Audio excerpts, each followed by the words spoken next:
ఇక 24 గంటలు కార్యకర్తలకు అందుబాటులో మంగళగిరి జనసేన కార్యాలయం. మంగళగిరిలో జనసేన పార్టీ కార్యాలయం పెట్టి చాలా సంవత్సరాలైంది.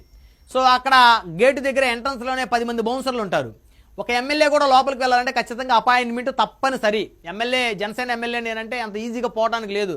అపాయింట్మెంట్ ఉందా, ఎవరి దగ్గర తీసుకున్నారు ఏంటి అనేది. సో అది ప్రొసీజర్, వాళ్ళ ప్రొసీజర్. ఎందుకంటే మిగతా పార్టీలు వేరు, ఈ పార్టీ వేరు. వాళ్ళ ప్రొసీజర్ వాళ్ళకుంది, వీళ్ళ ప్రొసీజర్ వీళ్ళకు ఉంది. సో కాబట్టి అపాయింట్మెంట్ ఉంటేనే ఈ పార్టీలో లోపలికి పార్టీ ఆఫీసులోకి వెళ్ళొచ్చు, చక్కగా కూర్చోవచ్చు, మాట్లాడవచ్చు. సో ఈ జనసేన పార్టీలో ఉన్న ప్రొసీజర్ ఎన్నికల ముందు వరకు కూడా.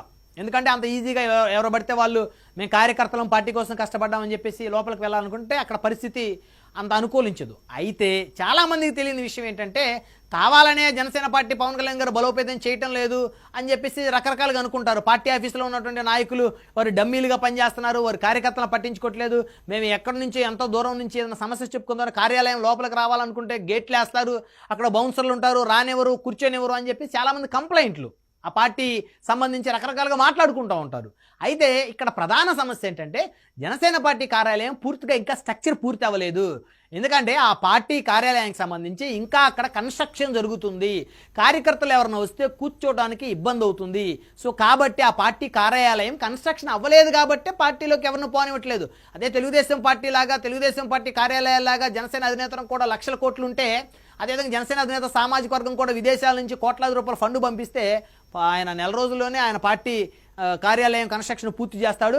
ఎంతమంది అయినా లోపల రావచ్చు, వాళ్ళందరికీ భోజనం పెడతాడు, వాళ్ళందరూ టీలు కాఫీలు ఇస్తారు, అంతా బాగానే ఉంటుంది. అయితే అక్కడ ఆర్థికంగా ఆయనకు ఆ పరిస్థితి లేదు కాబట్టి, ఎందుకంటే ఆయన సినిమాలు తీసి కష్టపడి ఆ డబ్బులతోనే మరి ప్రజాసేవ చేయాలి, ఆ డబ్బులతోనే డొనేషన్లు ఇవ్వాలి, కష్టాల్లో ఉన్న వాళ్ళకి చెక్కులు ఇస్తాడు, కౌలు రైతులు ఆత్మహత్యలు చేసుకున్న వాళ్ళకి చెక్కులు ఇస్తారు.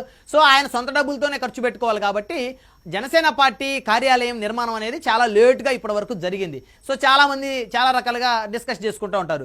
ఆయన ఏంటి అధికారంలోకి సంవత్సరం అయింది కదా, ఉప ముఖ్యమంత్రిగా బాధ్యత స్వీకరించాడు కదా, ఒక 10 కోట్లు అయితే ఆ రిమైనింగ్ కన్స్ట్రక్షన్ పూర్తి అవ్వదా, ఆయన ఎవరికి చెప్తే వచ్చి కన్స్ట్రక్షన్ పూర్తి చేయరు అనేటువంటి ఎపిసోడ్. అయితే అందరి పార్టీ అధినేతల్లాగా, అందరి పార్టీ నాయకుల్లాగా మరి కమిషన్లు లంచాలకు కక్కుతుపడేటువంటి నాయకుడు జనసేన పార్టీ అధినేత కాదు. కాబట్టి ఆయన ఏదైనా తన కష్టార్జితంతోనే, తన ఇల్లైనా, తన పొలమైనా, తన వ్యాపారమైనా తన కష్టార్జితంతోనే చేసుకోవాలనే ఆలోచన ఉన్నాడు కాబట్టి ఆయన చాలా నిదానంగా చేస్తున్నాడు. అయితే ఇప్పుడు పార్టీ కార్యాలయం సంబంధించి ఏదైతే అక్కడ ముందు బిల్డింగ్ ఒక కన్స్ట్రక్షన్ జరుగుతుందో ఆ కన్స్ట్రక్షన్ స్పీడ్గా చేయమని చెప్పేసి మరి జనసేన పార్టీ అధినేత పవన్ కళ్యాణ్ గారు మరి ఆ పార్టీకి సంబంధించినటువంటి పార్టీ ఆఫీసులో కీలకమైనటువంటి వ్యక్తులకైతే ఆయన ఆర్డర్స్ అయితే జారీ చేశారంట. సో ఆర్డర్స్ జారీ చేసి ఇమీడియట్గా ఒక 2-3 నెలల్లోనే పార్టీ ఆఫీస్ కన్స్ట్రక్షన్ మొత్తం పూర్తి అవ్వాలి.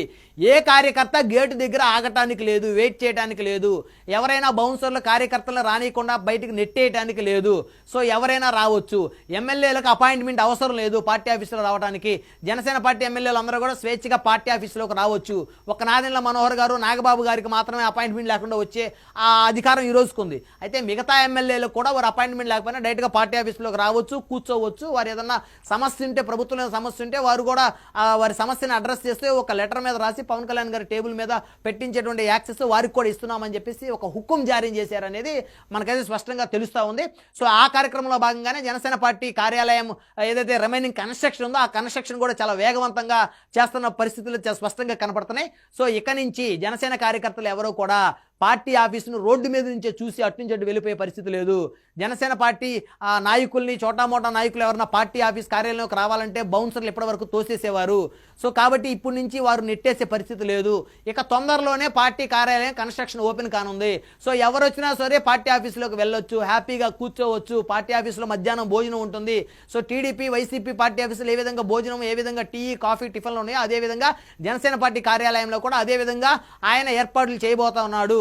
సో కాబట్టి ఎవరైనా పార్టీ కార్యాలయంలోకి వచ్చి వారి సమస్యల్ని మరి చెప్పేందుకు వారు ఒక లెటర్ రాసి పార్టీ అధినేత టేబుల్ మీద కానీ లేకపోతే పార్టీకి సంబంధించినటువంటి కీలకమైనటువంటి నేతలు, వ్యక్తులు ఎవరైతే ఉన్నారో సో ఆయన వ్యక్తిగత సలహాదారులకు వారికి ఇచ్చేటువంటి అవకాశం పార్టీ అధినేత కల్పించనున్నాడు.